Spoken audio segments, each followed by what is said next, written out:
Welcome, everyone, to the January 21st edition of the Signals from Mars live stream. The house is packed. This is the largest group of people that we've ever had here, 9 in total, including myself. So going around the clock here, we have this is almost like Hollywood Squares here. With everyone lining up. So we have Steve Hoker in the top left here. We have Jose in Connecticut. We have Metal Dan.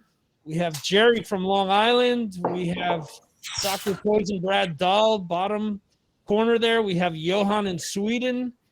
We have Racer X, my older brother there to the left on top. And we have Jeremy Weltman in the center here. So we have a bunch of first-timers joining us. Thank you, all of you people, for joining us tonight for this discussion of top live albums. Who just bounced out there? Somebody's just looking for the middle square. Yeah, it was Jerry. Jerry just booted Jeremy out of the middle square. There you go. He's got the coveted position. Who was always in Shadow Stevens. Shadow Stevens, yeah, but was that Milton Berle? Was the old one? No, Paul Lind. Paul Lind, there you go. Paul Lind. Oh, you had another. Charles Nelson Riley was another humdinger. Oh yeah. So anyway, on the pre-show on Fireside, we counted down the first 93 through 16 albums that were voted on. It was a diverse group of albums that you guys chose. And for those people that are joining us, either watching this via the chat or watching the replay or listening to this by chance, the podcast version, this is based on what people submitted as their top 10 live albums. And if an album came in number 1, it received 10 points. Number 2 received 9, 3, 8, so on and so forth, all the way down to 10, which received 1 point. And we're gonna see that this is a definitive list from here up. There are some albums where it wasn't even close. There are others where it was. And as Jeremy pointed out in the pre-show, there's probably going to be more albums that we expect in this part of the list. So, and actually during that countdown, we caught an album that should have been in the top 15 that wasn't. So, being that I have this loaded, Queensryche's Live Crime was pushed out of the top 15 in the last hour, actually. So, let's see here. So let's kick it off here. At number 15, it is Rush with All the World's a Stage. Good one. Johan, surprised to see that? No. It's a well-positioned place for the album. Yes. There we go. Jerry. See, that's why Jerry needs to be in the middle. He's got all the material there. So, let's see. Jerry was also showing us his beer before, and I think nobody paid attention. Okay. There we go. He's got his Day of the Dead Trooper. He's got his Fear of the Dark Trooper. Ooh, nice. Right. And he was showing us before off air. He was showing us. There you go. Metal Dan has got some Trooper stuff going too. Jerry with the Fear of the Dark tin, I believe, and his pint glass. That's awesome. Wow. It's ready to rock and roll. That's a lot more on the roll. Jerry, I think your mic's out because we couldn't hear what you were saying. Santa dropped it off. There you go. Nice. Well, obviously you were nice this year, so See, I'm never prepared. Had I have known it was going to be a trooper party, I would have had my bottle ready as well. But it is what it is. Coincidentally, at number 14, Iron Maiden with Rock in Rio. Uh-huh. This is an album for me that I've listened to quite a bit because I saw them on that tour with Queensryche and Halford opening up. Although I didn't see them in Brazil, I did see them at Montage Mountain in Scranton, Pennsylvania. So this is a really good live album. I remember when this came out, Steve Harris saying that it was much better than their previous live albums because they played everything to tempo, which I could argue that, if you listen to any of their other releases, they feel live, even though maybe they're not to tempos how they were originally recorded, but they're still good albums. So any surprises so far with the Rush and the Rock in Rio? Anyone want to comment on the Rock in Rio? I wrote you. Hold Go on. ahead. Go ahead, Jerry. I caught the same show in St. Louis, Missouri. Awesome. Jose, go ahead. No, I told you when I submit this one, it's on my running list. So in the last few miles of the marathon, cranking Run to the Hills really helped. There you go. Cool. Adding Sign of the Cross, that's awesome with Bruce doing that because it sounds much better with him doing the vocals. Yeah. That and Klansman. It's that's why I think it's a shame that Priest hasn't done that with the Ripper years, where they do have good songs when Ripper was in the band, but that's what happens when one of the members' wives is the manager of the band. So they're focusing on Christmas albums and $90 t-shirts. So it's a good pick. I think that's excellent. I don't understand the Rush. I listened to that and it's just a best of. I don't like Maiden. You hear it, that sounds live. Mm-hmm. Rush is just, they sound the same. So, but to each his own. There you go. Cool. Next up, at 13, let me find the cover here.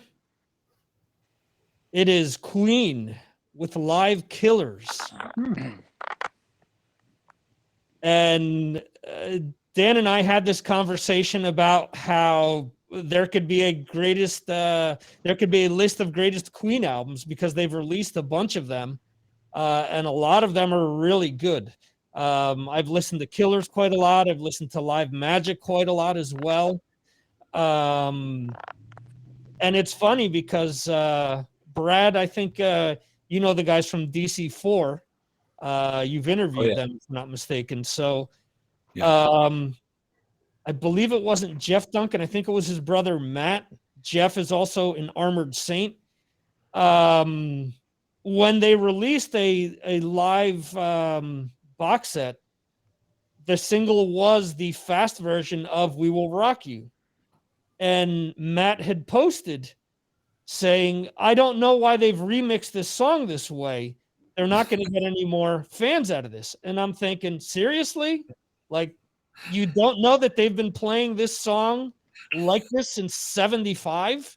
Like it's on this fucking live album, you know? So it kills me when people say, especially a musician who's known, says, oh, I'm a huge fan.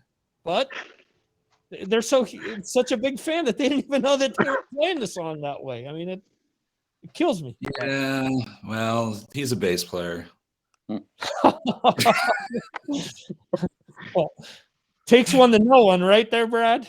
That's true, man. Well, actually, true. Brad, Johan is laughing as well. Johan's a bass player also. So I know that's why we're brothers. Metal Dan is pointing to his bass as well. So all right, awesome. What do you got over there? It's in the case. Yeah, that's a BC Rich. Yeah, I saw DC4. Those are good guys. Yeah. Cool.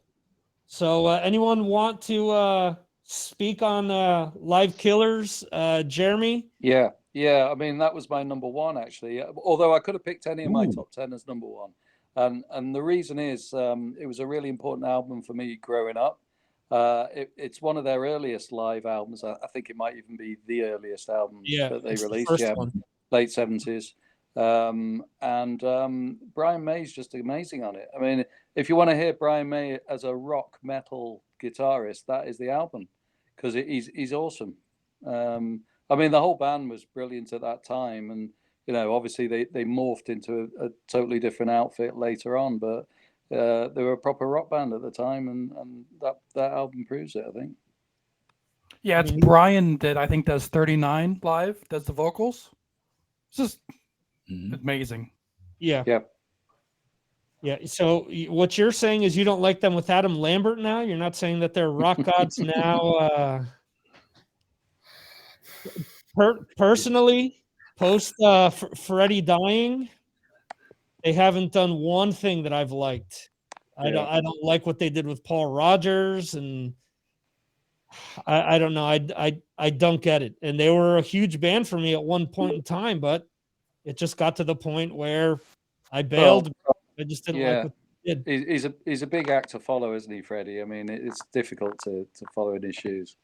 But even that, look at the album they released after Innuendo, Made in Heaven. It was just pieces of songs that Freddie didn't want to have released, and the rest of the band just went on and released it anyway, which is why John Deacon kind of exited the picture. He saw that Brian May and Roger Taylor, was going to be a power play the whole time. So anyway, let's get back to the music. The next album, which I remember as a kid coming to Spain, and in all the magazines, they said that this was the ultimate live album. And I listened to it for the first time here in Spain, but it is probably Eddie Trunk's favorite live album. UFOs, Strangers in the Night. What number did that come in as? It came in at number 12. Ooh. So Jeremy has it again. UFO, a band that was much bigger in the UK than they were in the US. Although diehard rock fans from the 70s obviously knew who UFO was. And actually recorded in the US as well. That album. Yeah, because the intro he says, "Hello Chicago, epic recording artist UFO." If I'm not mistaken, before Natural Thing kicks in. Yeah, and there's only two words you've got to say about that album. It's Michael Schenker. Yeah, well, I mean, the version of Rock Bottom on that, with the extended solo and with the extended intro and everything, I mean, that's beyond ridiculous. And as a kid, before I messed my ankle up snowboarding, I learned how to play. The final song is "Let It Roll." I learned how to play that with one foot. Wow. Where Andy Parker's playing it with 2 feet. Post snowboard accident, no longer possible, but it was fun to say that I used to be able to do that. Any other fans of this UFO album? Jerry, you just showed it. Yeah, it's great. Yeah, speaking to John Bush recently, he talked about the fact that Joey Vera gifted him a box set version that they released, which apparently is the 5 separate shows that they used to actually make Strangers in the Night. My brother had the question the other day. He goes, "Well, do they have to be real live albums?" And I mentioned this on the pre-show. If we go by real live albums, we would have had like 5 albums to choose from. We wouldn't have gotten past like 3-4 albums. They're all worked on. So the reason that it came up was that I had asked John Bush if Armored Saint's latest live album, how live it actually was. And he goes on to say, he says, "Well, no live album is really live. We recorded 3 shows. The bulk of it is from New York.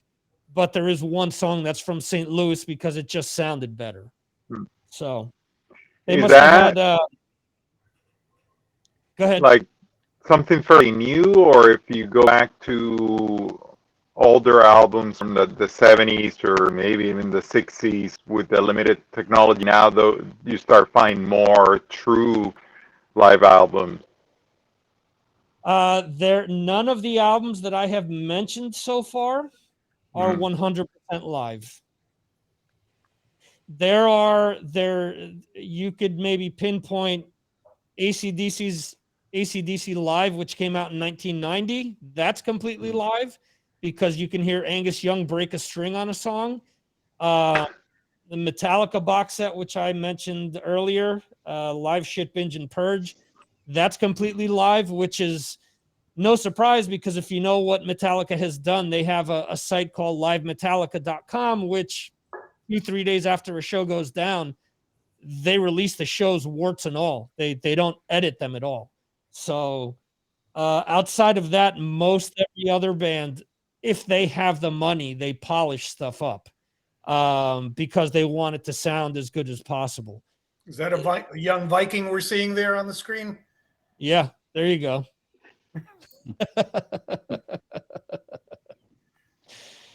I just want to know if he likes Amanda Marth. Oh, yeah, he does. Absolutely. He's a good man. Does he Then. like Rush? Yeah, he actually does. Good, good. You taught him well. You raised him well. Yeah. See, Jerry, and he's a hockey player as well. So Yeah, Right he on. is. If they like Thomas Sandstrom, then they're my heroes. Oh, of course we do. All Sweden do. A Rangers Thomas Sandstrom, not a Flyers, not a Detroit Red Wing, the original. yeah, but he won the cup with Detroit. So Well, listen, we could win the cup to save our life. So Hey, I like Jason Arnott. there you go. Anyway, let's keep it going here at 11. Another one that I'm sure some of you people will be surprised did not make the top 10. Thin Lizzy, Live and Dangerous. Another album that high on people's lists. There we go, Jeremy holding it up. Again, high on people's lists. It has always been known for just the power, the energy that this has, and it showcases what Phil Lynott was all about. Definitely a very important live album. Anyone want to speak on this one? Yeah, it was a really important album when I was growing up. I think all of my friends had a copy of it. But Thin Lizzy they're a huge band in the UK at that time. And this really caught them live, at the height of the game, really. I mean, if you look down the track listings, Emerald was an amazing song on that album. Cowboy song, about warriors. It just goes on and on. It's just a really fantastic album. Brad, I'm surprised you don't have a story about seeing Thin Lizzy in a broom closet in Santa Clarita somewhere or something like that. I never did see Thin Lizzy, so yeah, I know it's pretty weird, isn't it? Turn in your badge now. Yeah, I've seen Black Star Riders a few times. Does that count for something? Well, my closest to seeing them was supposedly was supposed to see the Sykes fronted version of the band.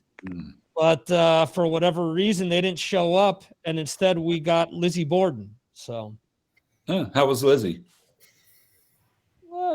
par for the course, Lizzie Borden, which you would expect. Lizzie Borden, at the time doing his best impersonation of, or maybe it's Kid Rock doing his impersonation of Lizzie Borden wearing the flag, and the bikini-clad dancers around him and all that stuff. So, I saw them on the Thunder and Lightning tour. They were great.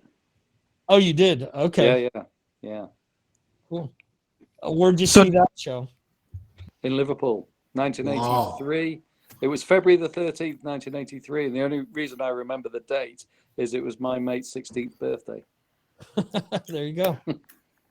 Very nice.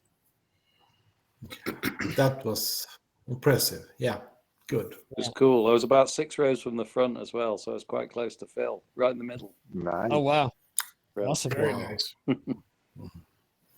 Steve, I know that you have us blacked out here. You're redacted on screen.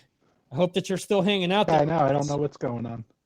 Well, I learned this. I learned this weekend that with the camera goes to default.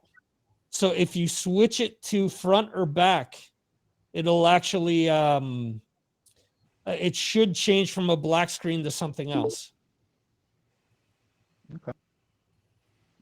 Hopefully, I don't lose everybody. It should.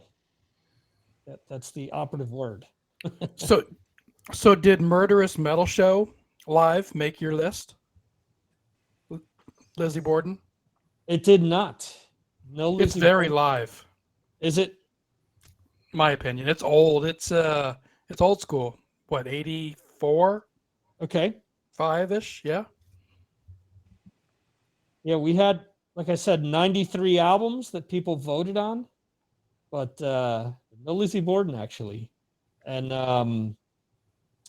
what I'll do here is I'll give you guys 20 through 11, and then we'll hop on into the top 10. So the first few we did on the pre-show.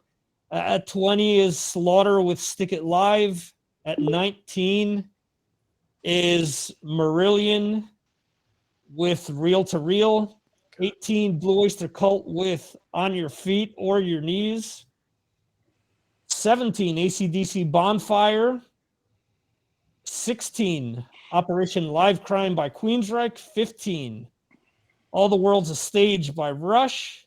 14, Iron Maiden Rock in Rio. 13, Queen Killers. 12, UFO with Strangers in the Night. And 11, Thin Lizzy with Live and Dangerous.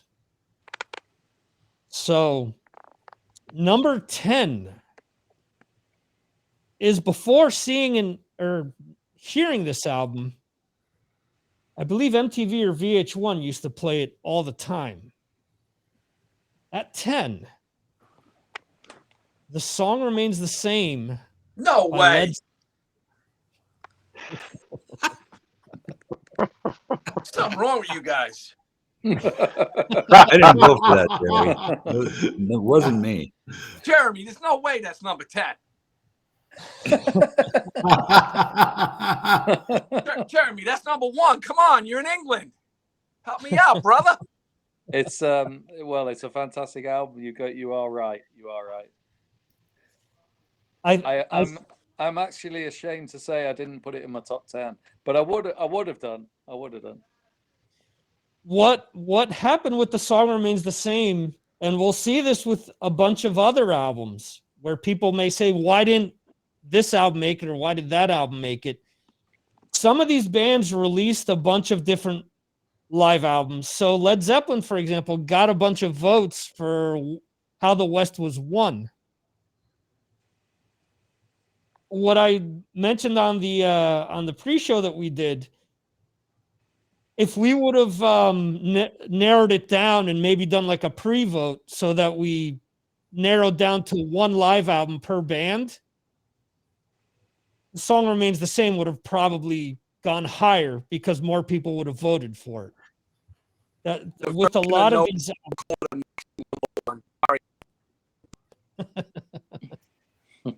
You mean you don't like the version that the Plant and Page did with the whole orchestra and everything behind them?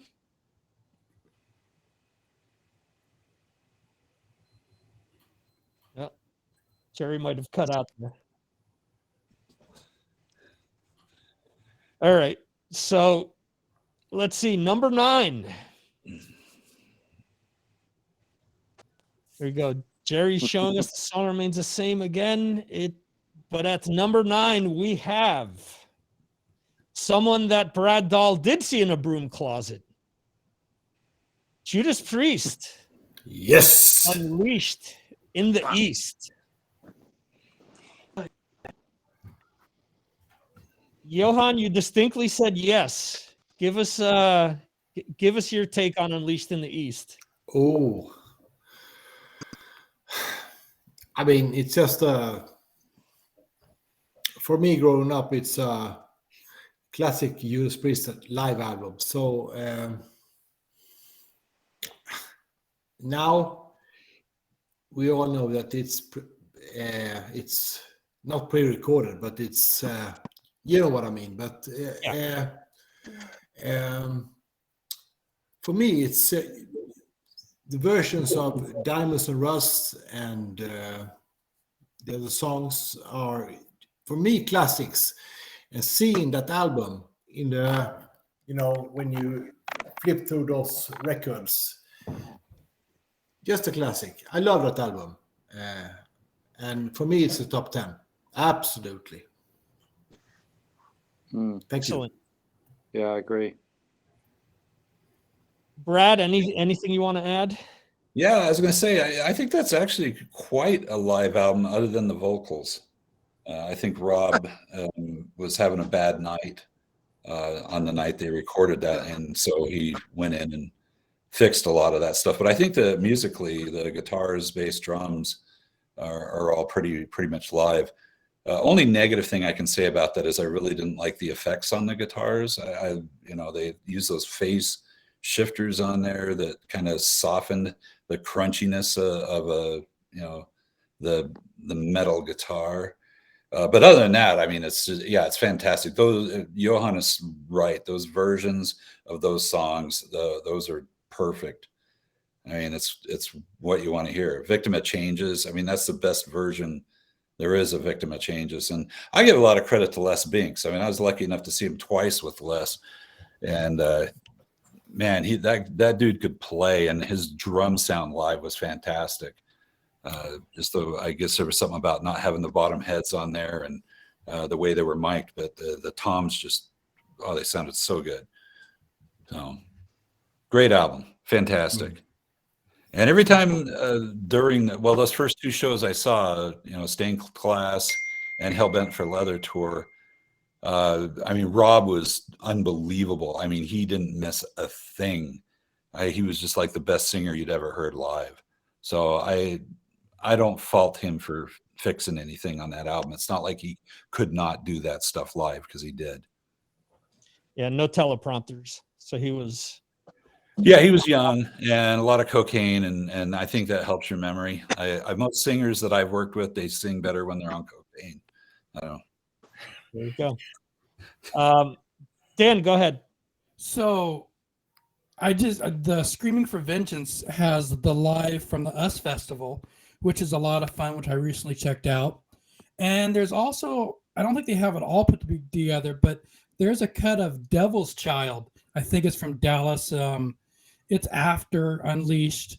But just to hear Rob do Devil's Child back then you hear Rob do it recently on one of their newer live, you could tell that he is not the same Rob anymore. Yeah. I mean, that old version of that live is just killer and angry and fast. Yeah.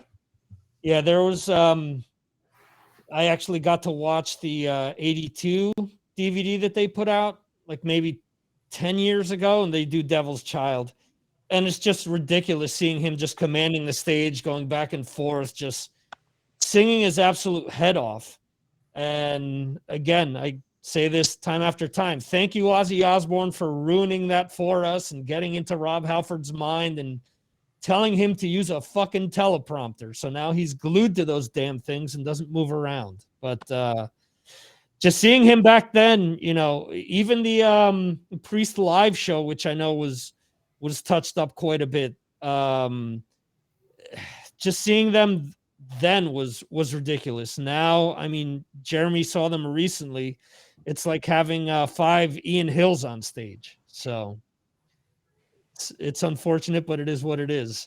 Wow, another bass player getting roasted. Well, but Ian Hill was the guy that pioneered that, and now we kind of gone down where before Glenn and KK, moved around quite a bit on stage. Richie's kind of in his spot, but Andy doesn't move at all.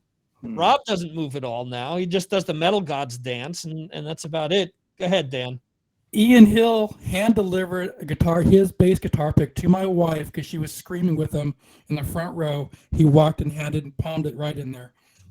Ian Hill has all my respect. What's that? That's fantastic. Yeah, it was amazing. That's awesome.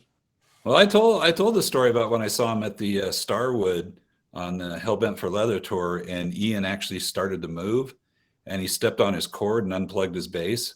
It was the funniest thing ever. I mean, he tried to act like there was something wrong with his bass, so he walked behind his amp and he came back with a Gibson EB3, which I've never seen him play a Gibson other than that one time. And of course, me being, that was the bass I had starting out. I was just like, this is the coolest thing I've ever seen. Of course, he never moved again after that. See, karma. That one show that you got to witness the start and the end to Ian Hill moving around on stage. There you go.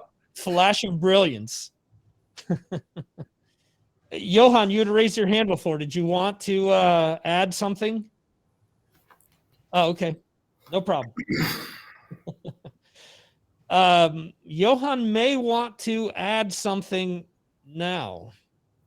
So at number 8, Rush, Exit, stage left. Jerry holds the album up. Johan, being the resident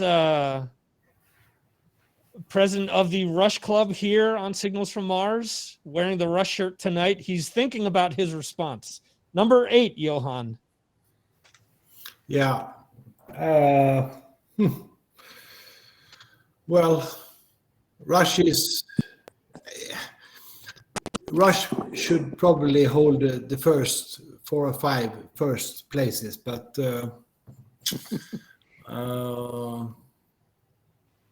that one is, as I said in the Patreon chat, I'm a little bit later Rush fan, so I really want to hear what you guys think about that record before I react. That's easier for me to speak also. Yeah. I do think that the Rush album, similar to what I said about the Led Zeppelin, because All Worlds the Stage was 15, then Rock in Rio was a little down further, was at 42.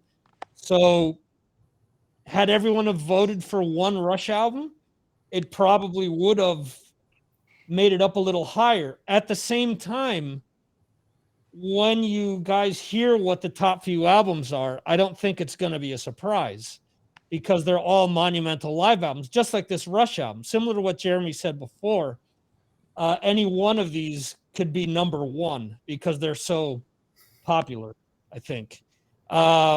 Jerry, you put the album up. What's your opinion on it? It's tremendous. Red Box. It's great.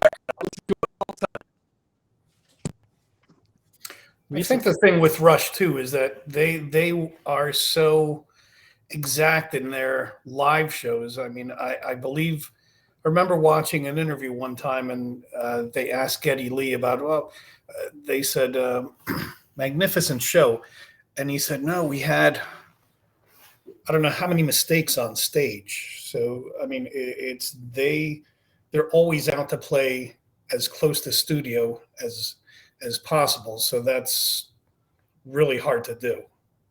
Really, really hard to do. I mean, I'm sure a lot of other bands try and do the same, but there's a little more freedom in how and when they're playing. There's a lot more ad lib, but just my take on it. Go ahead, Jose. Your mic isn't working.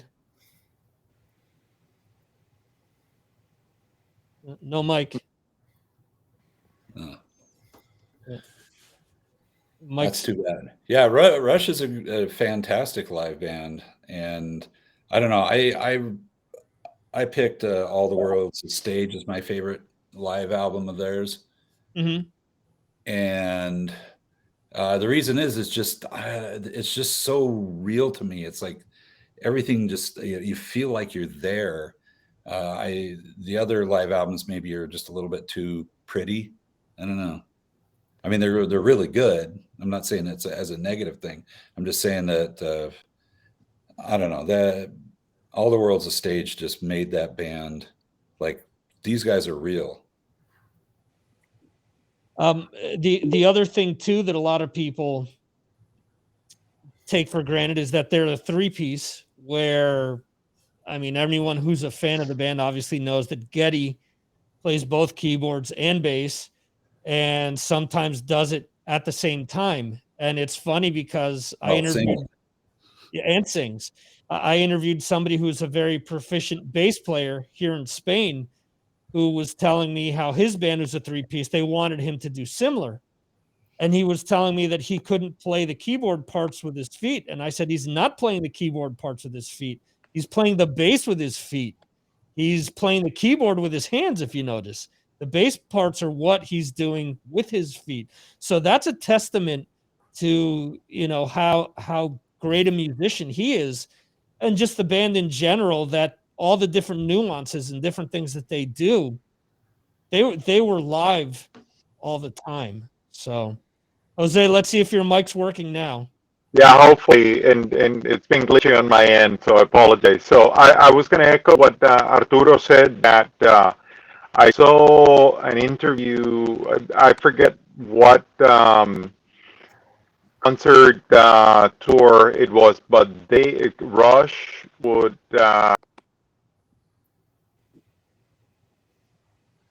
Oh, just faded out.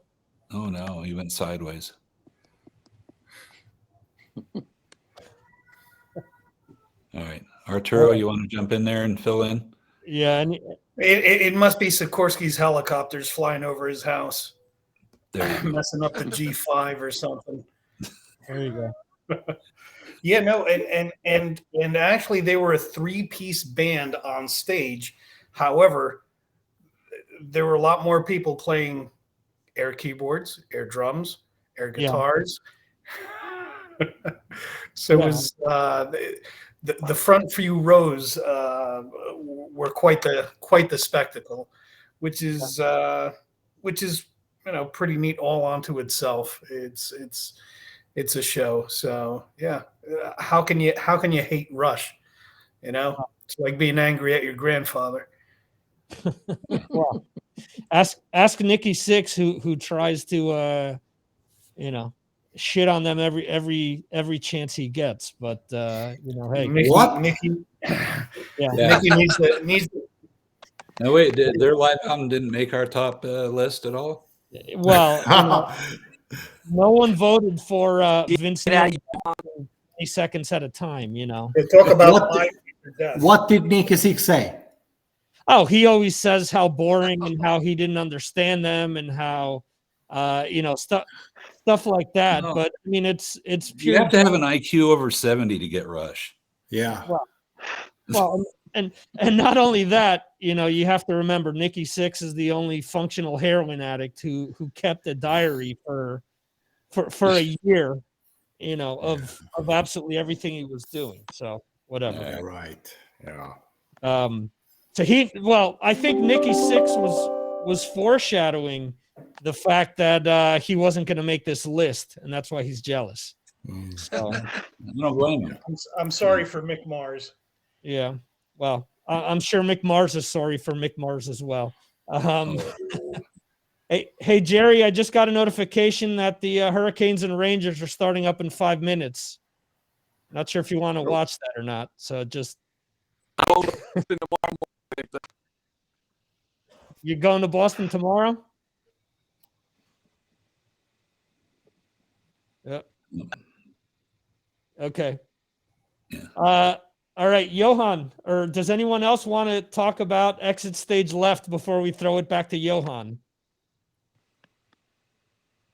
All right, Johan, go ahead. What else do you want to say about this album? Anything? Actually, no.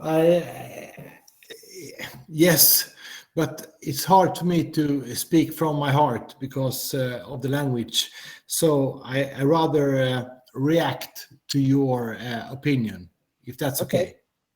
Okay. Yeah. Johan, your love for Rush is palpable. You don't even have to say a word. We know how you feel. Yeah, So, and I have so much respect for that, dude. So Thank you very well much. done. I'll translate the Swedish Yeah. into English. What he's trying to say, and this is because I've caught several of Manamarth concerts. What he's saying is he's raising his horn to Rush. Yeah. There you go. Yeah. Well, if you want, understand. Johan, if you want, give us an explanation in Swedish. What would that sound like? Det är enkelt. Rush är ju liksom, det är så, det är ett band som är så otroligt stort och komplicerat och det är inte för alla. Så är det pojkar. That's it boys. There you go. That'll take Victor a week to translate to put on the subtitles. Yeah. Let's see if YouTube is smart enough and can do that. So hopefully it is. Album number 7. This album was huge. When anyone disputes how big this band was, yes, I'm raising my finger, my friend. This is your second. This is your second time, but keep going. I'm not keeping track, but all right. Whenever the discussion comes up about how important certain bands are to hard rock and metal, this album is one of the albums that proved it to me in the 80s that this band, along with Judas Priest, who's already come out, and Iron Maiden, who's already come out, this band was quite possibly bigger than both bands because they were selling out arenas in the States while Iron Maiden wasn't doing that yet. The band is Scorpions Worldwide Live. When this album came out, and up until this day, you can walk into any rock bar in Spain and you will still hear Big City Nights, Bad Boys Running Wild, Still Loving You, and Rock You Like a Hurricane on any given night. And I remember as a kid when this came out, even bars that weren't rock bars were playing those very songs. So this album is number 7, and I get why it's there. And that's why I was saying no disrespect to Rush, but I think we're going to see that the albums that are here were just hugely popular albums when they came out, and they still continue to be popular. I mean, the videos for some of those songs that I just mentioned were played to hell on MTV, the live videos, while they had studio videos for them as well. Who else wants to discuss Worldwide Live? Anyone a fan of the album? I know more than one of you guys voted for it.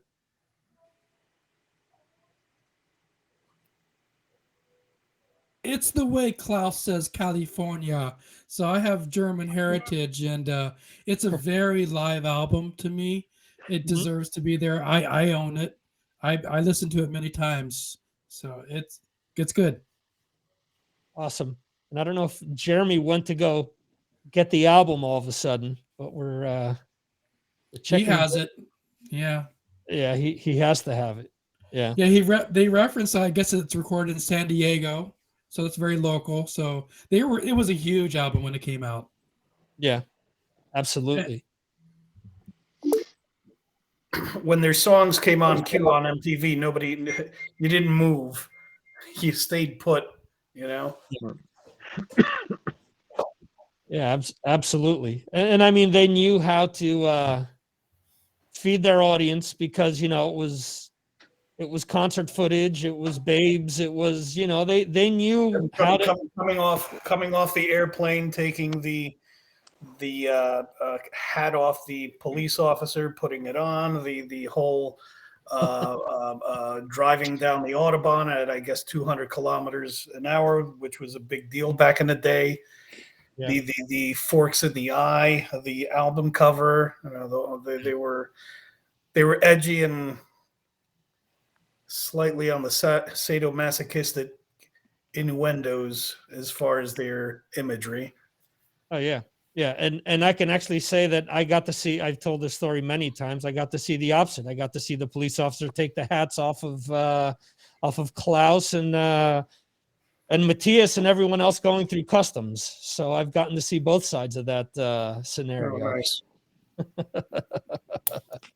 But yeah, I always tell this story. We're sitting in Charles de Gaulle Airport, and I'm seeing this guy coming down the escalator, and I say to my wife, I say, "Who's this clown all dressed up like that? Who the fuck's he think? He's a member of the Scorpions or something?" And then all of a sudden I realize, oh, that actually is because he is. Yeah, it's because it is. So it was funny. So all right, number 6, an album that was number 1 for a good portion of the week. I was actually exchanging messages with Ed Ferguson all week, and he copped to me that actually his favorite band is actually my brother's favorite band. Uh-oh. AC/DC and If You Want Blood. Again, a concert that, much like Song Remains the Same, I remember them playing this on TV. MTV used to play this at night. VH1 played it for a while as well when they got the rights to it. Obviously, the big deal here, or what makes it an even bigger deal, is the fact that, it's Bon Scott. It's one of the only, really good, clear shows with him. Obviously, this was released while he was still alive. I actually have the Blu-ray version, which a few weeks ago, we were actually doing something with my kids, and they said, "Oh, can we watch a concert while we're doing this?" I said, "Yeah, sure." So we watched this. We watched If You Want Blood. So Jerry, much to nobody's surprise, has it. Who wants to discuss the album? Yeah, I played this earlier on my headphones, and it just sounds perfect. There's nothing else to say. It's perfect. There you go. Yeah. Jeremy, go ahead. Yeah, when I was a kid, this was probably the number 1 album that everyone would have said was their favorite live album. We all had it as kids. We all headbanged to A Whole Lot of Rosie. I mean, that was the song that we played at parties. We all got on our knees and headbanged to it, and it was just amazing song. I don't think I actually listened to the rest of the album for about a year after I bought it. I only ever played A Whole Lot of Rosie. It was amazing. Is that just? I'm trying to remember. Is that the one? Is that the one that was actually recorded in Glasgow? I've got a feeling it was at Glasgow that they recorded it, or at least I remember reading that this was the famous concert they ever did there, where the upper tier used to bounce, so everybody would be in the circle on the upper seats, and the whole auditorium would bounce when they were there. And they were unsure why it never actually fell down and collapsed. But it's just an amazing album. It's as you say, it's a brilliant collection of Bon Scott era. Yeah, recorded April 30th, 1978 at the Apollo Theatre in Glasgow, Scotland. Yeah, there you go, Glasgow. Yeah, so, Glasgow. Excuse me.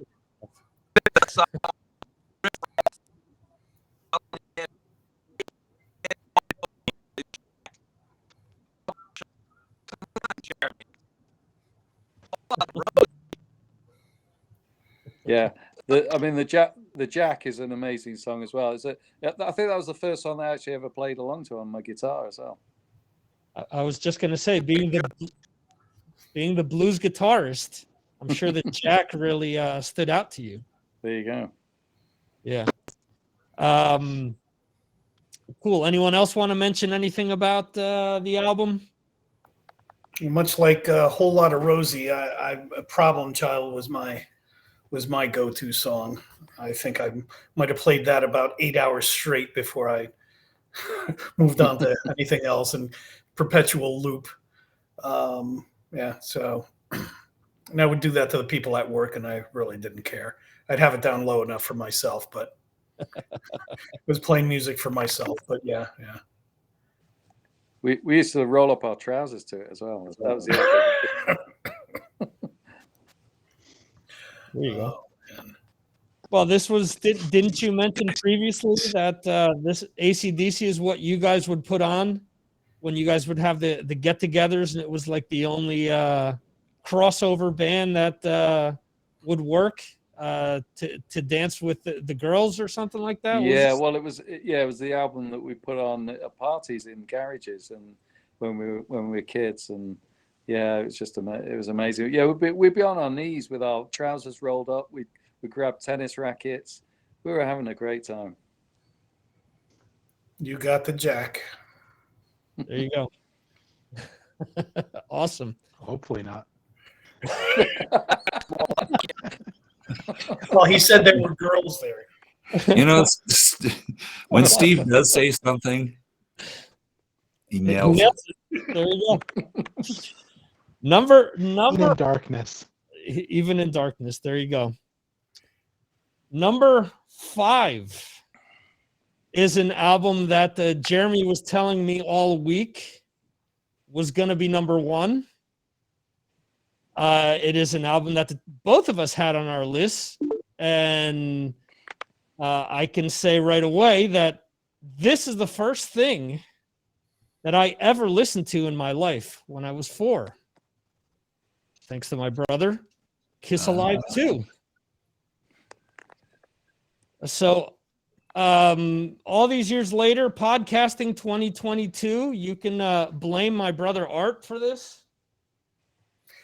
Yeah, so thanks to Kiss Alive too. That's the I guess was that my original vinyl? Yes, it is. Nice. So I guess that's kind of the question why I asked, did it have to be true originals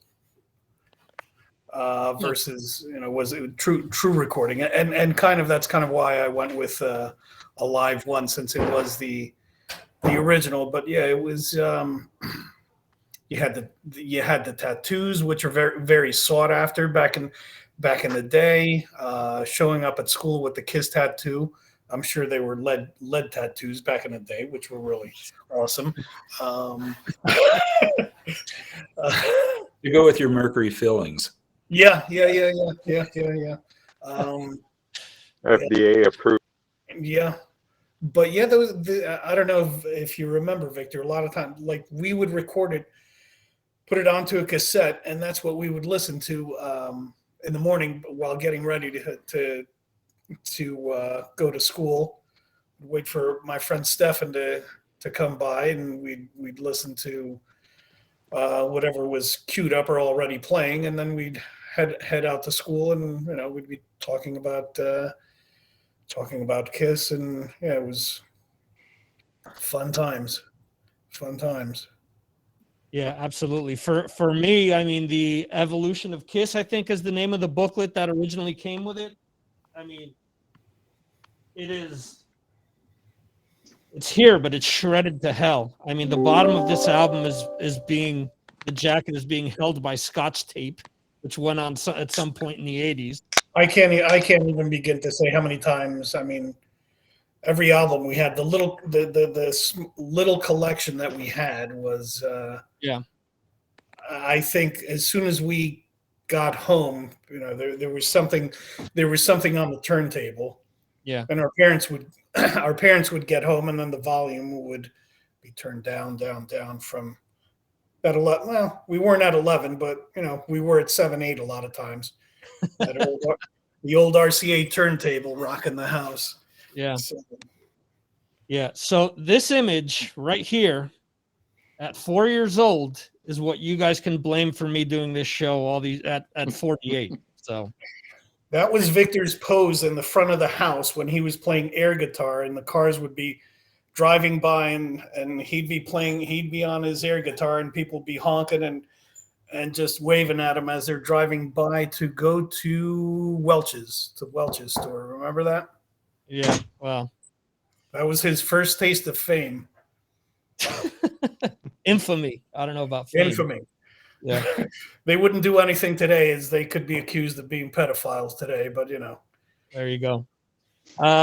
Who else wants to talk about Alive 2? Jeremy, you had it on your list?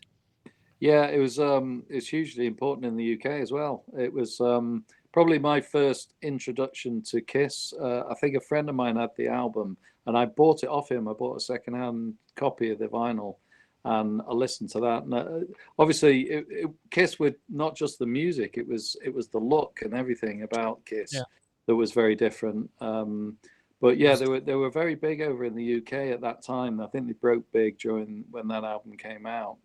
And it was a great introduction to a lot of their songs, and also I thought it was a lot better than Kiss Alive 1 as well. I thought it sounded better.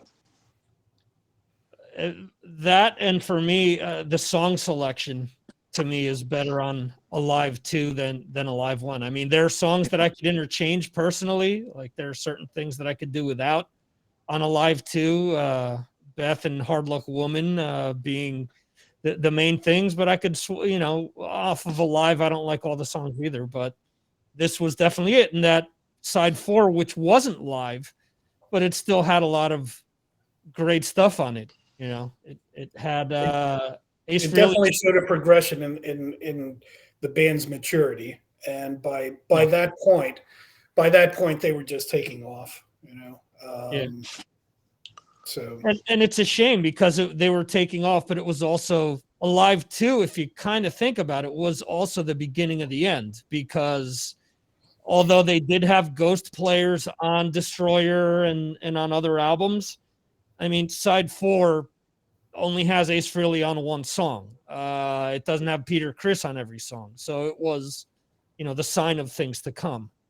But still a hugely important album. Anyone else want to speak to Alive 2 before we move on to album number 4? Go ahead, Brad. Yeah, well, I was lucky enough to have been at one of the shows that was recorded for that album. And I can say that they were even better actually live than on album. They were so good at that time. And, as we know now, the band was imploding at that time. Things were really kind of falling apart within the band. But live, they were just unbelievable. And the picture of the gatefold, the inside of that, it doesn't do the real thing justice. It was just incredible. The stuff that blew up and the heat coming off the stage. I mean, yeah, exactly. It was the spectacle was one thing, but they were such a good live band at that point. I mean, the vocals were on point. Everything was good. Peter Criss could still play. Ace was just fantastic. Paul could sing. Gene was Gene. And it was, they were at the peak musically, even if as a band, they were kind of getting ready to fall apart. So great album.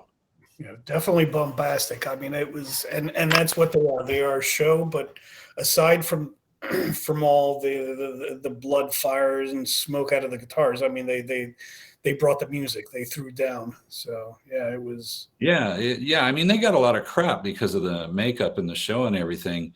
And I'm here to tell you that, I mean, I saw them, I don't know how many times during the 70s.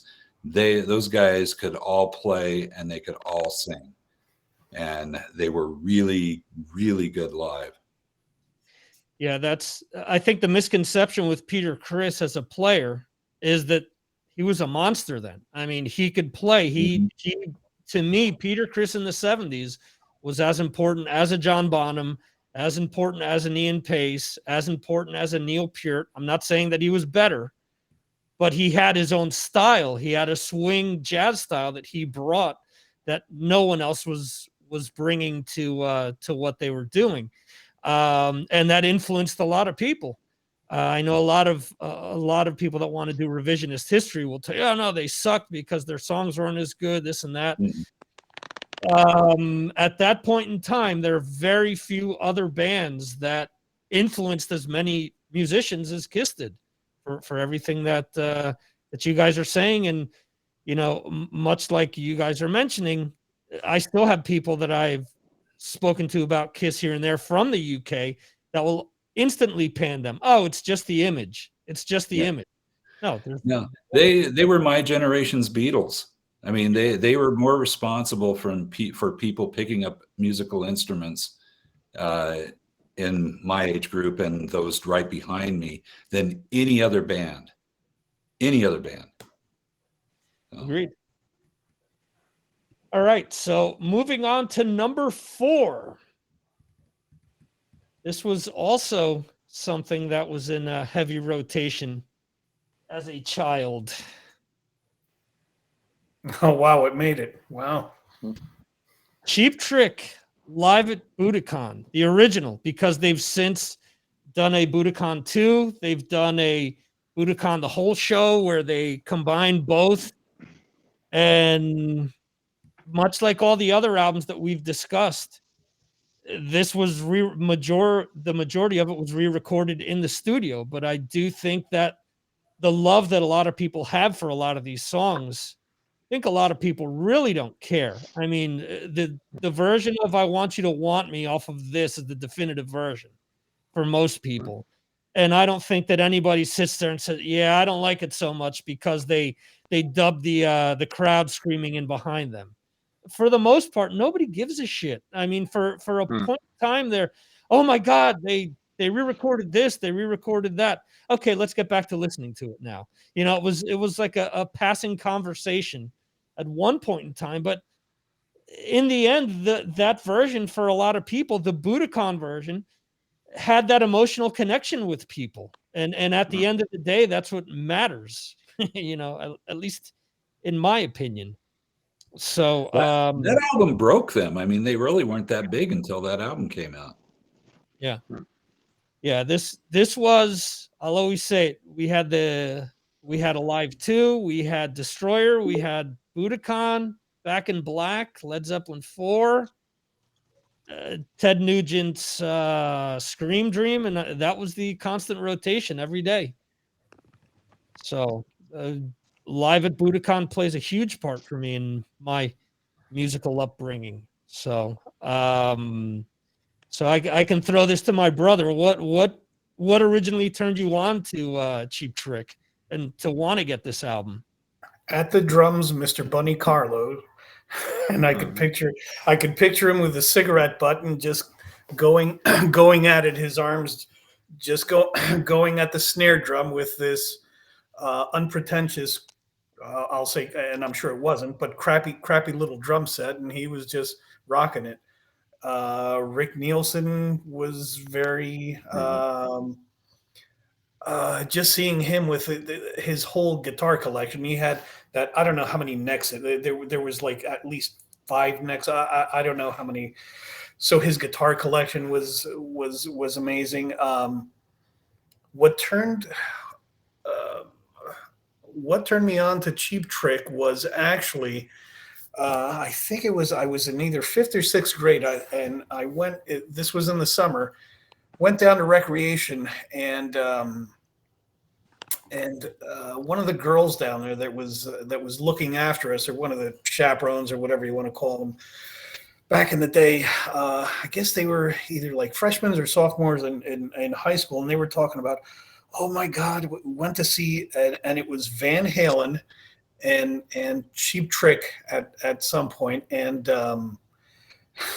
and they said, oh, it was amazing. And from that point on, I was looking out for, I wish back then we had what we have now with the ease of listening to music on like Apple Music, because it was hard to come by and listen to different albums. But, you heard what people were saying, and, I just came across Cheap Trick just by coincidence, and other people that had gone to a concert and saying, oh, that was amazing. No, it was the same people that said, Southside Johnny and the Asbury Jukes were amazing as well. So yeah, it was one of those things. Word of mouth. Yeah. Jerry, what are you killing me there? You're killing me, Jerry. Well, that's real pizza. You know. Yeah, it Can't is. even- I suggested pizza for dinner. I got shot down like a clay pigeon. Yeah. Long ass pizza, bitch. There you go. Who else Jersey wants? pizza's not bad either. Well, I can tell you what is bad: Spanish pizza. Anyway, who else wants to chime in on live at Boudicon? Any takers? I mean, Heartthrob singer and bass player. Go ahead, Johan. I mean, actually, Cheap Trick is a band that I know almost nothing of, and they were big here in Sweden, probably before I was at any age. But now, I mean, should I listen to them? Are they good? I think this album is the album to listen to. If you want to listen to anything by them, this has, I mean, outside of Dream Police, which is the only other big song that isn't on this, this pretty much has all of their most known songs on it. And much like Kiss, as my brother was describing the band, I remember that Cheap Trick were a bunch of characters as well. Not in the makeup sense like Kiss was, but Bunny Carlos had his thing going on with the cigarette, with the glasses, he was wearing essentially like a business outfit. He was wearing a tie all the time, a white straight off The Office. Yes, straight out of The Office. And then you had Rick Nielsen with the baseball caps and with the with all his guitars, and you had Robin Zander on the cover of this is wearing like some pleated trousers and some fancy shirt where if anything he was going for trying to be the good looking guy in the band. And Tom Peterson had his own thing going on as well, so each member had their own succinct thing. So much like Kiss or the Beatles, I mean, they're heavily influenced by the Beatles with the harmonies and everything else. A lot of people credit them for being the first pop rock band because they mixed so many elements of pop music with what Kiss was doing, with what Aerosmith was doing, with what heavier rock bands at that time were doing. So they were a mix of both. And a lot of times you look at old festival bills back then, you would have Cheap Trick with Black Sabbath or with Kiss or with any band that was really a lot heavier than they were. They all got along and they all toured a lot together. I'm sure they toured plenty with Rush probably back then as well. Yeah. Yes, they did. But are they good?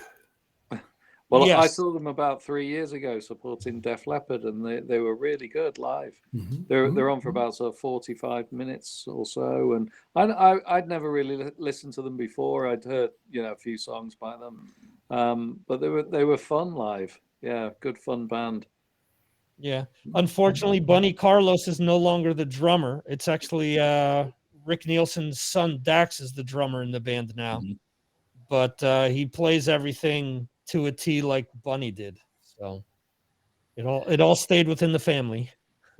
The irony here, and I've told this story before with you, Victor, is that the Kiss Alive 2 show that I went to, the warm-up act was Cheap Trick, and they got booed off the stage mercilessly. Yeah, but it's LA. LA is, Snobsville. So people just were like, what the hell is this crap? And it was just boo, boo, boo. And I mean, they barely got out of there alive. But I do have to say this about Cheap Trick. In one of my interviews with Nigel Glockner of Saxon, I asked him, I said, who was the funnest band you guys have ever toured with? And him and Paul Quinn both said Cheap Trick. Those guys were like the most fun guys to hang out with on tour. So I got to give him great credit for that. Awesome. All right. So let's move on. For live at Boudicon, a bunch of different people did. I can, yeah. Metal Dan did. I voted for it. There's quite a few people that did. I had it in the list, but I took it out at the last minute. See that? So there's several people that voted for it. All right. So number 3. Where is it? Here we go. Number 3 on the list. Ozzy Osbourne tribute. Ooh, wow. So here's another one where this got a lot of votes because obviously it ended up at 3. But Speak of the Devil got a lot of votes as well. It's further down the list somewhere, I believe. But it's one of those things where Ozzy had several big big live albums. So if we were, you know, if a lot of people voted for the same albums by the same artist, it may have even gotten higher. For me as a kid, the allure to this was they had talked up so much about Randy Rhoads playing on this. And obviously I had seen the show with Brad Gillis because MTV played it all the time, and they had, talked it up. Oh, this is the original guy that did all the Ozzy stuff. And by then, I knew Crazy Train because they played it at the roller rink when I was a kid. And if they didn't play it, I'd request it. And I knew little else because of my age. I was in 7th grade, I think, when this came out. And I remember buying it and going to my neighbor's house because he had Bark at the Moon. So we would, we sat there and we examined the gatefold front and back. I still have it. And again, much like all the other albums that I have,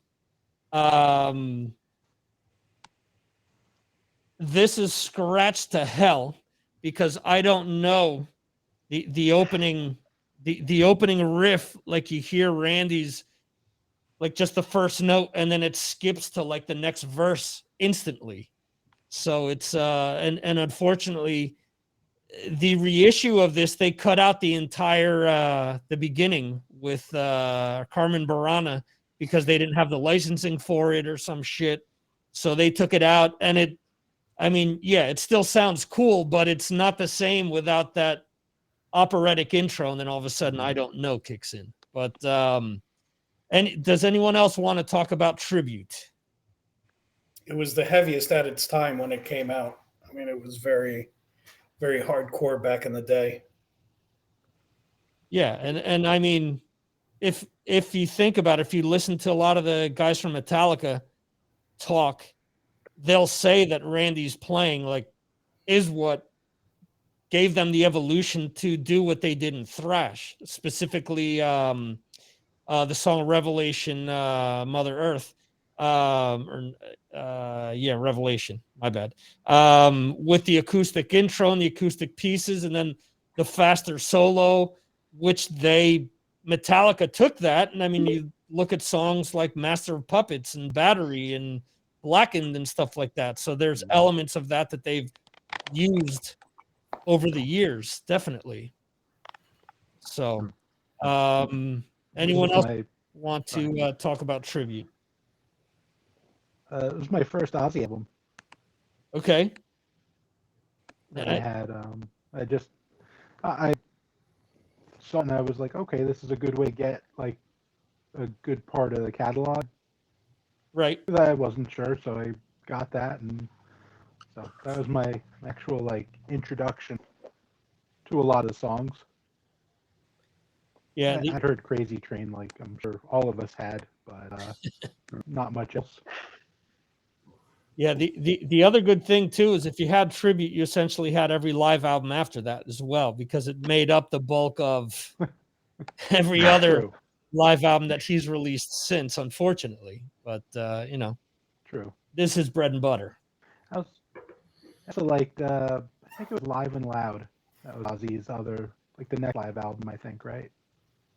I believe so. Yeah, he also It has. wasn't on my list, but Well, all right. but yeah, Finger that was raise other- moment here for my Oh, brother. So that's three. Speak of the Devil tribute. Just Say Ozzy, which is technically an EP. Then it was That's true. there was Live and Loud, which was the first one with Zach. Then there's Live at Boudicon, and then there's they've done a few other. I believe they've done like one or two other, and then they, with the reissue of Blizzard of Oz and Diary of a Madman, they released an Ozzy Live. The album is called Ozzy Live, which is essentially with Randy. According to Rudy Sarzo's book, they only ever recorded 2 shows. One became tribute, and one became a like King Biscuit Flower Hour show. And that's what they essentially took and made that Ozzy Live album, which the songs are the same as tribute, but they're not polished. So Ozzy's vocals haven't been worked over like a million times. And you hear Randy like he's doing stuff on the guitar that he, in addition to what he does on tribute, there's like stuff in between songs and stuff, like the little noodlings that he does here and there. So it's cool to hear. I think apropos to that is, I will say that back in the day, the allure was Ozzy and the whole Black Sabbath aura, or the bad boy aura, the drinking a fifth of whiskey before going out on stage, and just the attitude, Ozzy's attitude. But later on in life, I do find myself actually, I'll listen, but for Randy Rhoads, like really kind of being more so a connoisseur of guitar, and not that I'm You a appreciate connoisseur it. of guitar from listening. Not that I'm a master, but you could see that the guy took classical guitar and it showed the stuff that he, you go back to it and listen to it, and it's like, holy cow. I find that to be the case with some of Eddie Van Halen's earlier stuff. Obviously took off into the stratosphere with some of the more refined music that he put out afterwards. However, it was just the clarity, or the unsophisticated, sophisticated way of playing. So anyway, that's my allure to it now. Yeah. Brad, did you get a chance to see Randy live, either with Ozzy or with Quiet Riot? I didn't see him with Quiet Riot, but I saw him with Ozzy twice. Okay. And yeah, he's he deserves to be the legend that he is, and both great concerts. I'm assuming Motorhead opened for at least one of those. Yes, you are correct. Ace of Spades tour. The other one was, believe it or not, the Ramones. And talk about another band that got booed off the stage. I mean, people were actually going out and buying drinks just to throw at them. It was unbelievable. Well, that's as much as I love the Ramones, Expensive hatred. That's a huge. If you're talking about a festival, all right, I get it. But wow, to have Ozzy and the Ramones just back to back. Yeah. Brad, where did you see them at? I saw, let's see, the first time I saw Ozzy, it was the Long Beach Sports Arena. I think that was with the Ramones. The second actually was New Year's Eve at the LA Sports Arena. And now that I think about it, maybe I saw him 3 times, because there was one with Motorhead. And I think the New Year's Eve one, it was just Ozzy. There was no warm-up act. If I'm not did you see him in San Bernardino at the Swing? No, I didn't see him at the Swing. Oh, guy, the Swing. What a tuna can. I loved going to shows there, though. I saw Rush at the Swing Auditorium. That's a legend. Awesome. Jerry saying that he never. What year, Brad? Oh, guy, I know you're. It's Spirit of Radio. Yeah, I know they were playing in Long Beach the next night, and I remember the big deal was that after the show, they each had their own Mercedes Benz that they drove from San Bernardino down to Long Beach separately to stay there for the next show. And I can't remember how I found out that fact, but there was all these people that would hang out backstage, after those shows, and yeah, there was a lot of talk about that. But that was a great show. I think 38 Not So Special was the warm-up band, if I'm not mistaken. Oh my God! And even with two drummers, they still couldn't even like half catch up to Neil Peart. Yeah. I still don't know why they had two drummers. We'll leave that for another show. But yeah, Ozzy with Randy. I mean, that's a legendary piece of rock history right there. Yeah. So Jerry's saying in the chat here he never saw Randy live. He flew into the bus before he had made it to Long Island. Geez. So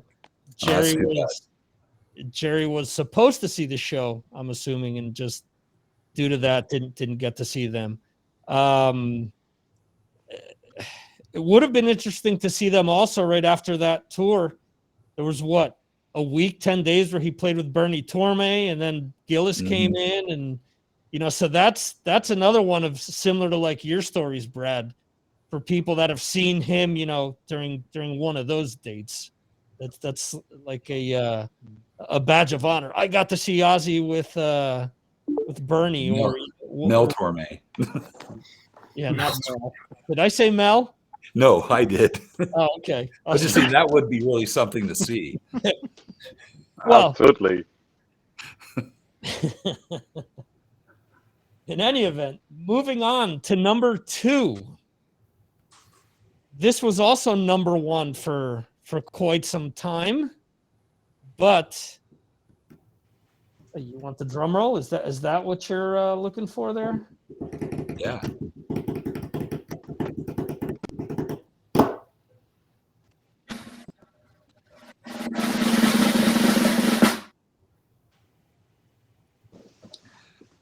Kiss Alive is number 2.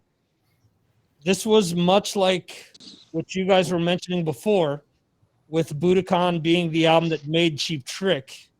Alive is the album that made Kiss. I have Alive as well, but unlike Alive 2, this isn't one of the early printings, so it doesn't have like all the doodads that came with the original. Like the original had a book and I forget what else it had, but when you start to become a vinyl connoisseur, or you run into people that are bigger Kiss nerds than you are, you find all this stuff out. So I thought it was an original copy for years, but apparently not. It's like a 5th or 6th generation vinyl, actually. So Victor would go to the stores to buy vinyl with like 40 pounds worth of coins. Remember, you went to buy, I don't remember what album it was. And you actually, the girl at the store actually told you, please don't come back with all the coins to buy. You went in with quarters, nickels, dimes, and all. It was like $7 worth of coins, and I believe it may have been Kiss Alive. I don't remember. That's why I'm bringing it up. Well, that's how hardcore Victor was into music. Well, if anybody doubts it, I'm sure that I told her the same thing that I would say today: is it's still money, isn't it? So probably, yeah. You had a quick tongue on you, yeah. Yeah. So, did you carry it in a sock? No, but I could. It could have been a Ziploc bag. That was my brother's thing. Deny a Ziploc bag could have been possible. Yeah, we didn't have regular plastic bags. My brother was a sock person. Oh well, yeah. That might be quote of the day. Yeah, I was going to say that's a conversation for a different show. That's I'm tweeting that out right now. yeah, that's the Sorry, Chris. the cardboard sock will be a discussion for a different show, folks. Anyway, Alive. A cardboard sock. Not gonna mention the logistics of that one to you, Steve. Anyway, I'm gonna type it in Google. I'm sure you'll get a lot of interesting imagery. Oh shit. So yeah, who wants to talk about Alive? Who's Brad? This ranked pretty high for you. Yeah, I mean, geez, that holy crap. Again, that was the first Kiss album that I bought with my money. I'd had the other three because I'd borrowed them from other people, and I don't think they ever got them back. But I bought that one. The first time I saw Kiss was on that tour, and it was just, yeah. I mean, I already talked about the huge influence, and the huge influence on me. Gene Simmons influenced my bass playing more than anybody else, and that's what it be before I even saw him. Just playing along with these records, and just what I imagined it would be like. And believe it or not, I was scarily close. So, yeah, it's legendary. I think I think we kind of kissed this one. Yeah. Well, and to Gene's credit, he, again, much like what I said about Peter Criss, Gene was a monster on bass early on. I mean, you really listen to his bass playing on those first few albums when he was still playing on them. Yep. He was hugely influenced by Motown. He was hugely influenced by Carol Kay is her name. She was in the Wrecking Crew. Yeah, Paul McCartney. Yeah. Where he does a lot of walking that you don't even realize it. I mean, that was his thing. And nobody else in rock was really doing that. I mean, certainly blues, yeah, but I mean, he wasn't doing it like a blues person. Right. His bass playing very unique, and just the slides on the neck. That's one thing I still do without even thinking about, because it's just in my DNA. Yeah. And I think I told the story. The first band I was in, the guys wanted me to be in the band. And I said, there's only one way I'll be in your band, and that is if we play Deuce and you let me sing it. And they said, yeah. So there you go. That's how hardcore I was about Kiss at that time. Awesome. Dan, you were shaking. Oddly enough, when I sing, they say it's a Deuce. Well, yeah, they said, we'll let you do it so long as you playing and singing it isn't like dropping one. Now the walking bass line. Here's what's really funny is back then, Shelley and I were talking about this last night. The fact that lyrics weren't greatly published in albums back then like they are now. And so, yeah, back then in a band, you had to try to figure out what the band was singing. And it's hilarious how far off we were on so many things. And yeah, Deuce, not even close. And who knew what he was saying most of the time? It was brilliantly hilarious. Yeah. Dan, you were saying about the walking bass. Yeah, I mean, that's a good comment to make. To listen to the live stuff and just Gene's playing the way I focus on that, of what he's doing. They don't give him enough credit for what he's doing on bass. Yeah. Yeah, there is a video with him and Carol Kay, and he says, I want you to show me how you played this song. And she said, are you kidding me? You can play this. He goes, no, I'm not that good of a bass player. And he never takes credit for it. There's Aaron, I forget Aaron's last name. He's on Radioactive Metal is the podcast that he's on, and he met Gene at a NAMM convention or something similar, and he went up to him And he said, Gene, can I shake your hand? You're my biggest influence, and you're the reason why I picked up playing bass. And Gene said to him, I'm sorry to hear that. There's a million other people that are way better than I am. So he's always been very humble with his playing. For everything that Gene gets shit about for being braggadocious and everything else, he's really, when you have like normal conversations with him, he's generally very humble with a lot of the stuff that he says. Yeah, he takes credit for a lot of things he does, business and whatever. But he's a bass player, and he should just be proud of that alone, of how good he is. Yeah, absolutely. I mean, all those guys could play back in the day. They all were really, really good, and they got no credit for it. And even Paul Stanley, he was a great guitar player. He was a great rhythm guitar player. He played, some little lead pieces here and there. But even when he's out there jumping around like crazy, he was still playing the parts. I mean, when you saw him live, they sounded unbelievably great. Yeah.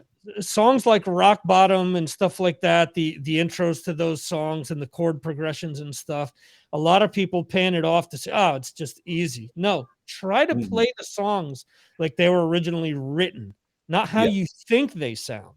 Those are two completely different things. Steve, you keep trying to get a word in. Go ahead. It was going back to the Dean being humble about when people met him and said, oh, you're a big influence. I met Dave Mustaine once, and I was like, oh, you're a big influence on me. He's like, I hope you don't suck. There you go. That's Dave being humble for you. Yes. Dave 312. There you go. Yeah, Dave 312 is, I am no longer hooked on anything, yet I smoke a bong every day. Anyway. That's a supplement. It's not. Yes, there you go. It's an herbal supplement. There you go. All right, well, let's see if Megadeth's album number 1. There you go. Well, anyone else want to talk about Alive before we get to number 1? All right. Here we go. I believe Jerry's calling it. Good call.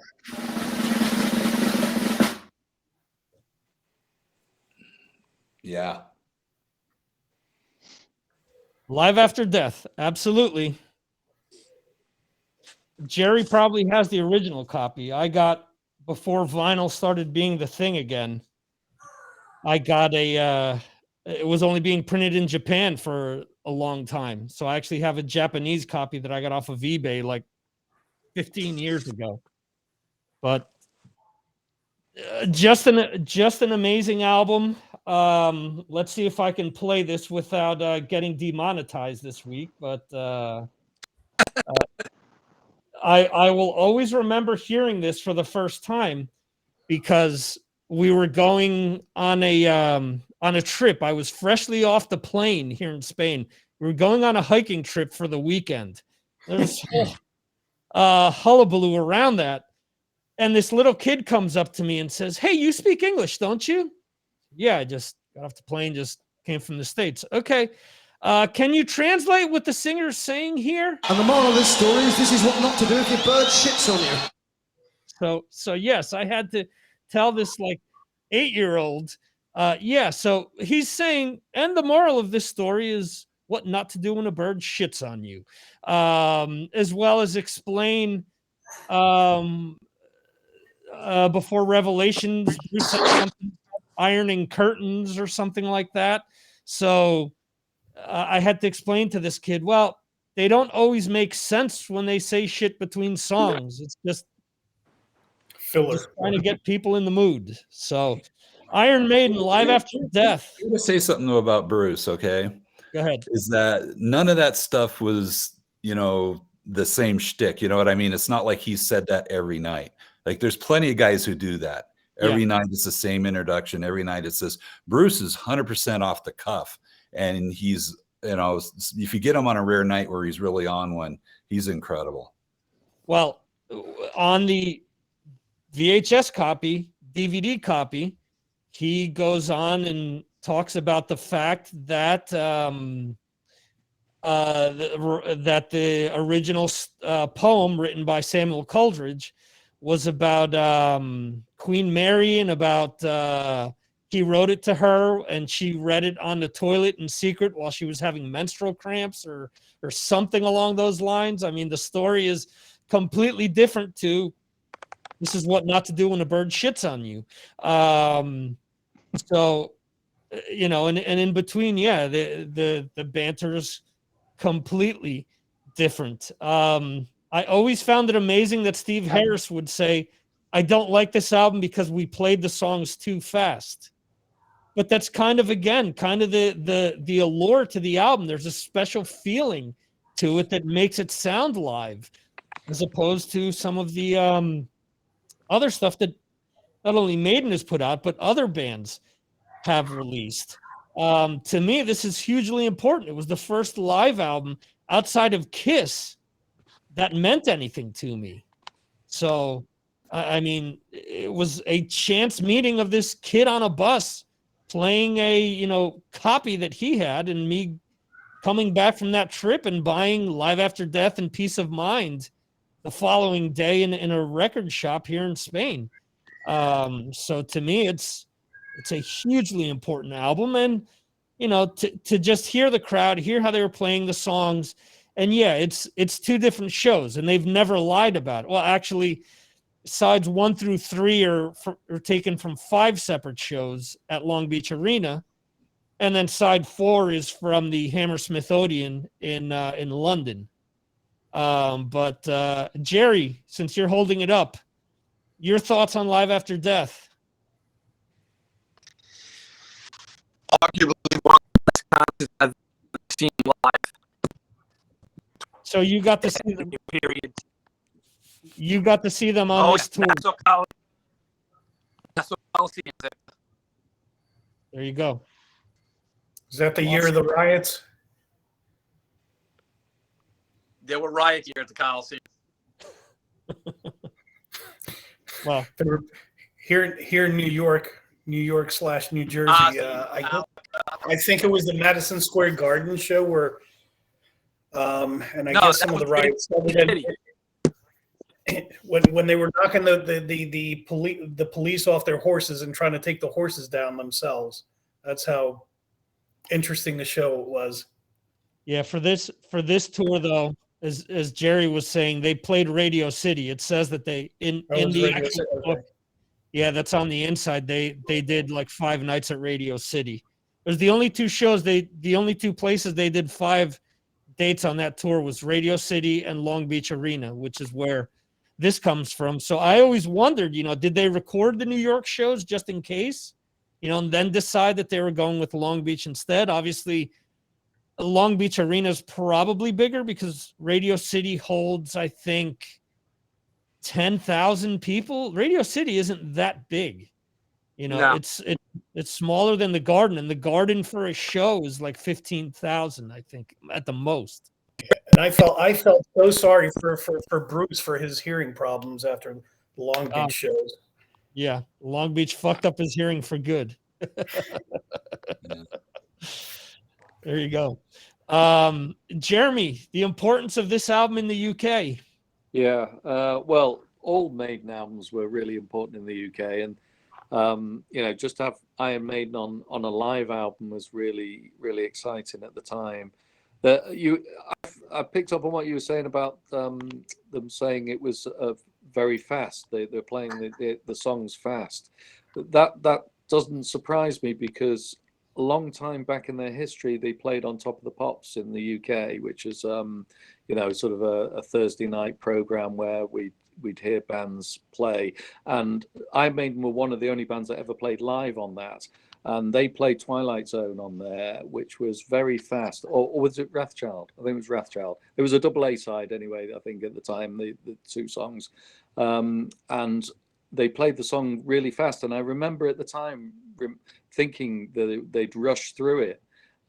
So, you know, fast forward and they're doing it on this album. But I mean, it's a great collection of all their, you know, of their great songs. And it reminds you of, you know, why Iron Maiden are such a big band, because if you think about it, Iron Maiden are probably one of the biggest bands, aren't they? Which we would all agree on as being so important for metal. And there's a reason for it. You know, they play great live, and that's the essence of Iron Maiden, that they are a live band, and they toured for so long. You know, they were playing month after month live and honing their show. Yeah, Dan is showing us, what is that, the Final Frontier, the poster? I started collecting looks like in 03. I knew about the posters before that, and I stupidly have thrown some away previous, but I have them all around my room. So when I go to the next show, I must get the concert poster or I have failed. So yes, I have many around here. And I had that Power Slave. I had that live and I threw it away back in the day. Yeah. What was I thinking? Yeah, I had the remember the old Iron Maiden black light posters that were like felt or velvet or whatever that was. I had the Number of the Beast cover like that, and same deal. I threw it away. I'm like, you know, you would see that at the store all the time. My brother had that and some Mind, I believe. Oh wow, the black light posters. Yeah. Because they, I only remember seeing the first few albums, so that sounds about right. Who else wants to discuss Live After Death? Number one pick. Twisted Sister opened those shows for Long Beach. I was young. That was like my second or third concert, real big concert ever. And Warrior opened the show for me, where I saw them in San Bernardino, which wasn't the Swing, because the Swing had gotten hit by a plane and it became something else, and Brad knows about that. See, he's laughing. So I was at that dump and it was hot and sweaty, but God, I miss hot and sweaty concerts now, and stinking and pee and beer and all that, you know. But I was right up there too. It was packed, and I was probably 15 rows off the kids, 15 years old or whatever, and just going for it. Yeah. Wow. We need to talk about Warrior sometime. Obviously, this isn't the place, but we need to talk about that. Oh, you mean that band that Vinnie Vincent had with the guys from? No. That was the fake Warrior. Yeah. I know Joe Floyd. Yeah. Next time you get Nalbandian on, we can talk Warrior. Okay. Yeah. Oh yeah. He's well. Joe Floyd worked on a lot of those Inside Metal DVDs. So yeah, he knows a great deal about them. Fake Warrior Renegade. That one's just for you, Victor. Yes, that's a wrestling reference. So yeah, any surprise to you guys that Live After Death is the number one album? No. Not a surprise. No, they were so good on that tour. That's the first time I saw them with Bruce, and yeah, it was an unbelievable show. It was just, yeah. You at the time you're like, nothing's better than this. Yeah. And I know I made the singer from my band go, and Johan will kind of appreciate this because he's certainly not a Bruce Dickinson, but what happened there? Are we still there? Yeah, you're still here. Yeah, CEO Dave's kicked me out of the picture there. But anyway, the singer in my band, he was just like holy crap. He says, I wish I could command an audience like Bruce Dickinson. He says, just watching him and the way it's like, man, when he gets up there in front of the stage, everybody's in. It's like if he told people to do whatever, they would do it. And he was just, I mean, he was the ultimate front man at that time. Nobody was better than him.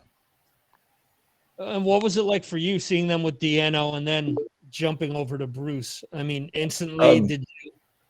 Huge difference. I mean, they were, of course, when I saw him with Deano, that was at the Long Beach Sports Arena warming up for UFO, post Schenker UFO. They were on the No Place to Run tour, and that was their first headlining show in LA area. But I mean, they were really, really good, but they didn't have that personality. You know what I mean? Deanna was not a big front man. He just stood there and sang. And I mean, he did it well, and the band played really well. But Bruce took him to a whole new level. Yeah, I remember seeing that Top of the Pops footage on one of their VHS tapes, excuse me. And every time that Deano's singing a line and running free, he's just moving his head. That's the only thing he's doing. So for me, it's as a kid, 14 or 15, whenever I was, when it was released, it was the most beautiful record ever made, with the cover and the gatefold and the booklet. It was magic. But for me, the live feeling was better with Scorpions Worldwide Live, was released a couple of months earlier. Right. But 2 10 out of 10 records, absolutely. And you shouldn't compare these two. They are both, top of the line. So, Rush released a record called Rush in Rio. Have you ever heard it? So if you haven't not, so try Rush in Rio. It's a good gateway into Rush. Yeah. Thank you. Bye-bye. Yeah, Jerry is saying that the DVD is awesome for It is. For Live After Death here. Yeah, absolutely. Funny thing is, I don't know if all these years later people are aware of this, but when it was first released in the States on CD, they didn't have side 4. So the show from the Hammersmith Odeon wasn't included. And I believe it's Running Free, which is where Bruce does the Long Beach fucked up my hearing routine. All that is cut out. It's just, it gets up to that point where he's about to do all the chanting part, and that's all, it's all edited out, and it's just the end of the song. I remember getting the CD, being so excited to get it, and all of a sudden being just so pissed off, realizing that I didn't have, that side 4 and didn't have, the full Running Free. And I remember I was hoping, I'm like, oh, they couldn't have cut that side 4 out. It had to be, they have to be hidden tracks on here. Nope. No hidden tracks. They were gone. They weren't there. And then when they reissued it, finally, I had to get it out. I had to get the reissue on CD because it had, side 4. So, let's see. So you guys are chatting back and forth here. How many denim jackets with Eddie on the back? A whole ton. Jerry's saying that 0 for him, but 37 Eddie t-shirts. There you go. Johan is saying that 90% of everyone in Sweden has Eddie on a denim jacket. So, you go to festivals here in Europe, there's always an Iron Maiden presence. I mean, they have to be the band that has the most amount of merch being sported by people at shows. I mean, so yeah, and there you go. Jerry's showing us all the various Iron Maiden paraphernalia he has. I saw a Number of the Beast. I saw and he's got the Trooper flag, which he's been in front of the whole time. So yeah, there's no mistaking that Jerry's a big fan of Maiden as well. I mean, he's obviously been one of the people that have been flying the flag throughout the shows, and we've talked about the recent few albums as well. So that just about does it here. I do want to thank Metal Dan. I want to thank Jeremy. I want to thank Johan. I want to thank Brad, with Molly the Metal Dog there. Steve Hoker, who was in the black the whole time. He's none blackest than Steve tonight. Jose and Jerry, and my brother, who somehow is in the chat but is not on screen. I don't know why. But I want to thank all of you guys for being here tonight. I want to thank the other patrons that were not here tonight. Anthony Mackey, Ed Ferguson, let's see, Chris Vaglio, Mike Jones, and Steven Saylor. Thank all you guys, too, for all your support and for submitting your lists. And thank you, anyone who's watching this live, who's been watching it live. I know Rob Rowe has been in the chat. Thank you, Rob, for hanging out with us tonight. And thanks to anyone who watches this or listens to the podcast version. It's been a blast as usual with you guys. And next month we will be back with a band discussion. We have to vote on what band we're going to talk about next month. I don't know. What band does Johan want to talk about? Maybe the Choir Boys or something like that. No, but I mean, it's about time for Rush now, isn't it? Let's do it. Let's do it. Come on, boys. I second it. Let's do it. Yeah. I'm in. I mean, Rush. yeah, because Rush isn't that big a band in Sweden, but I know in America and UK they are huge. So I would really, really like to hear what you think about them. But in Johan's household, there is no band bigger than Rush, correct? Correct. See, Not so even that's all harm. that matters. If you ask me, yeah, correct. Yeah. But if you ask my son, he's more into Cannibal Corpse and Amon Amarth and Wow. yeah. There you go. Awesome. Well, thanks everyone for being here tonight, and thanks everyone for watching and listening. We will see you next time right here on the Signals from Mars live stream. See ya.